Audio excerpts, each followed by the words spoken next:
Oh yeah, this is Matthew Morgan coming back one more time with one more video.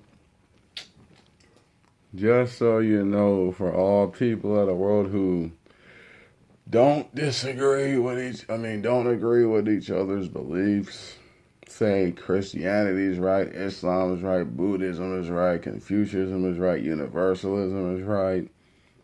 You have to realize those are all religions made by people. Ain't none of them fully right. All religions somewhere got a crack in them. Somewhere. When I say they have a crack, I mean somewhere they don't make sense. Somewhere they're not right. Somewhere they kind of collide in it. The beliefs collide with each other somewhere. And the thing is, no one that made the religion was here when their books were founded. So no one truly knows everything in that book is right. Because, for example, Jesus, the Bible was written after he got crucified. So nobody knows if that's really what he said.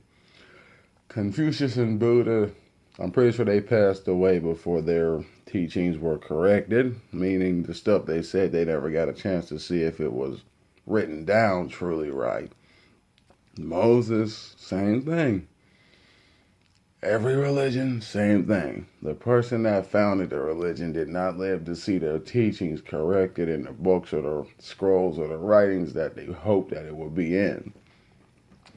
Because here's the thing historically. Back in all their times, there was no such thing as technology.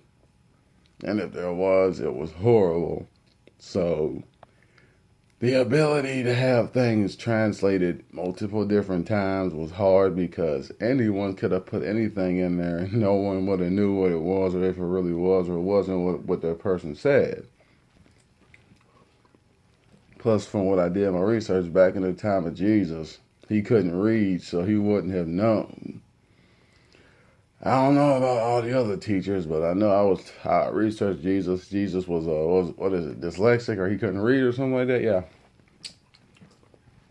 So for the teachings to be correct, no one knows if they are. So all this bickering over whose religion is right, whose religion is wrong, in some ways every religion is right, in some ways every religion is wrong. There's no book on this planet that should be called a holy book because none of them are pure. In some ways every religion is corrupted. In some ways they're peaceful, in some ways they're corrupted. All religions are like that. Why? Because they're on earth. Nothing on earth is fully right. Nothing and nobody.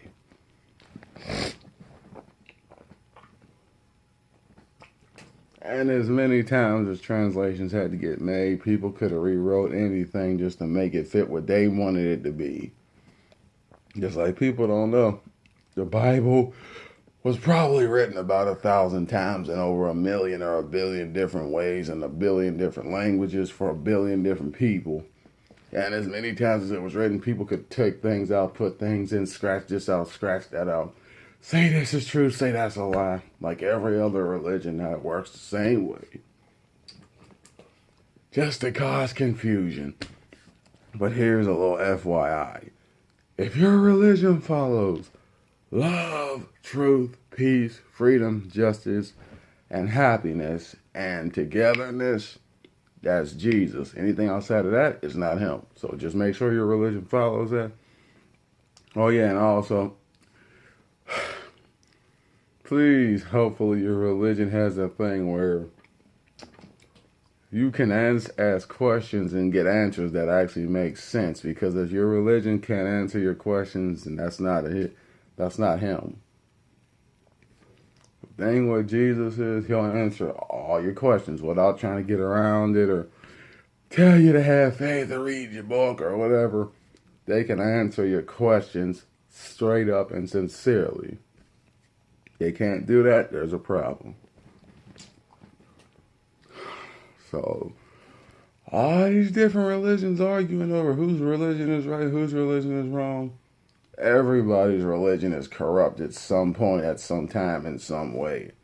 All your teachings are not what your teacher said. Every word did not come from their mouth. Everything you're doing is not what they said you're supposed to be doing. And you have to read your books to figure that out. And compare and contrast what makes sense versus what doesn't, and research why it does or it doesn't. So that way you know. Because when Jesus said, study the word to show yourself approved, the worker not ashamed, rightly dividing the word of truth, he meant do your research to know if you're being lied to or not. If you're going to a religious building, he wants you to do your research to know if they're lying to you or not. That's why he said, my people suffer from their lack of knowledge. Because you don't know if you're being lied to about life or history or religion or not. Or politics. You don't know. You have to do your research. Find out. All right? I'm out.